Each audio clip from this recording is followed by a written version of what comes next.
अयोध्या के केवल राम मंदिर में ही नहीं, देश भर के मंदिरों में होंगे दर्शन। बनाया जाएगा भव्य संग्रहालय। श्री राम जन्मभूमि पर निर्माणाधीन भव्य मंदिर तेजी से आकार ले रहा है। आगामी 22 जनवरी को भगवान श्री राम अपने नए भव्य मंदिर में विराजमान होंगे। देश ही नहीं, दुनिया भर में फैले करोड़ों सनातनियों की आस्था भगवान श्री राम के मंदिर से जुड़ी है। माना जा रहा है कि श्री राम मंदिर के उद्घाटन के बाद अयोध्या में श्रद्धालुओं की संख्या में अप्रत्याशित इजाफा होगा। दिल्ली सरकार का बड़ा फैसला, प्रदूषण के बीच 9 से 18 नवंबर तक स्कूलों में सर्दी की छुट्टी। बढ़ते प्रदूषण को देखते हुए दिल्ली सरकार ने बड़ा फैसला किया है। राष्ट्रीय राजधानी में गंभीर वायु प्रदूषण के बीच दिल्ली सरकार ने 9 से 18 नवंबर तक सभी स्कूलों में शीतकालीन अवकाश की घोषणा कर दी है। दिल्ली सरकार ने स्कूलों को सर्दी की छुट्टी अभी घोषित करने का निर्देश दिया है। स्कूलों में पूर्व निर्धारित दिसंबर-जनवरी में होने वाले विंटर ब्रेक को अभी घोषित करने का आदेश दिया गया है। प्रेमनगर में अनियंत्रित होकर पलटी ट्रैक्टर ट्रॉली, एक युवक की मौके पर मौत, दूसरा घायल। देहरादून के प्रेमनगर में बुधवार को दर्दनाक हादसा हो गया। नकटपुर बैंड कोटरा संतूर के पास एक ट्रैक्टर ट्रॉली अनियंत्रित होकर पलट गई। इस दौरान हादसे में एक युवक की मौत हो गई, जबकि दूसरा घायल हो गया। घायल को अस्पताल में भर्ती कराया गया है। सैर कर रहे काउंटर इंटेलिजेंस के इंस्पेक्टर पर फायरिंग।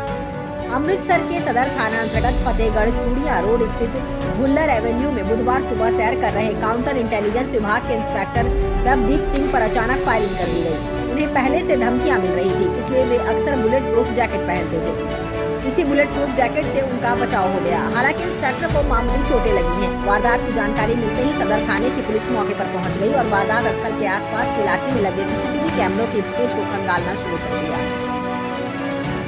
ओटीपी आया न मैसेज, प्लाईबोर्ड कारोबारी से 4.98 लाख रुपए की ऑनलाइन ठगी। हरियाणा के यमुनानगर में प्लाईबोर्ड कारोबारी के खाते से किसी ने ऑनलाइन ठगी करके 4,98,000 रुपए उड़ा दिए, जबकि कारोबारी के मोबाइल पर ना तो कोई ओटीपी आया और ना ही कोई अलर्ट मैसेज आया। पुलिस ने अज्ञात के खिलाफ केस दर्ज कर जांच शुरू कर दी है। मेलबर्न के पब में घुसी एसयूवी कार, भारतीय मूल के 5 लोगों की हुई मौत। ऑस्ट्रेलिया के मेलबर्न से एक दर्दनाक खबर सामने आई है, जहां भारतीय मूल के 2 परिवारों के 5 सदस्यों की मौत हो गई है। यह मौत मेलबर्न स्थित पब में एसयूवी के घुसने से हुई। भारतीय मूल के 2 परिवारों के 5 सदस्यों में 2 बच्चे भी शामिल हैं। पब के आउटडोर डाइनिंग एरिया में अचानक एक लग्जरी एसयूवी घुस गई। रविवार शाम को रॉयल डेलेसफोर्ड होटल में ये घटना घटी।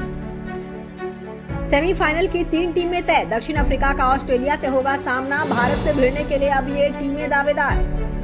विश्व कप 2023 में शीर्ष 3 टीमें तय हो चुकी हैं। भारत और दक्षिण अफ्रीका के बाद ऑस्ट्रेलिया ने मंगलवार को अफगानिस्तान को हराकर सेमीफाइनल में जगह बनाई।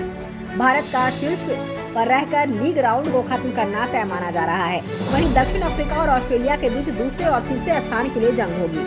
हालांकि दूसरे या तीसरे स्थान पर जो भी टीमें रहें, सेमीफाइनल मुकाबला इन दोनों के बीच खेला जाना तय है। प्लेइंग कंडीशंस के मुताबिक दूसरे स्थान पर रहने वाली टीम तीसरे स्थान की टीम से और पहले स्थान पर रहने वाली टीम चौथे स्थान पर रहने वाली टीम से भिड़ेगी। हालांकि चौथी टीम अब तक तय नहीं हो सकी है। चौथे स्थान के लिए अब न्यूजीलैंड, पाकिस्तान और अफगानिस्तान के बीच जंग है। तीनों ही टीमों के 8-8 अंक हैं।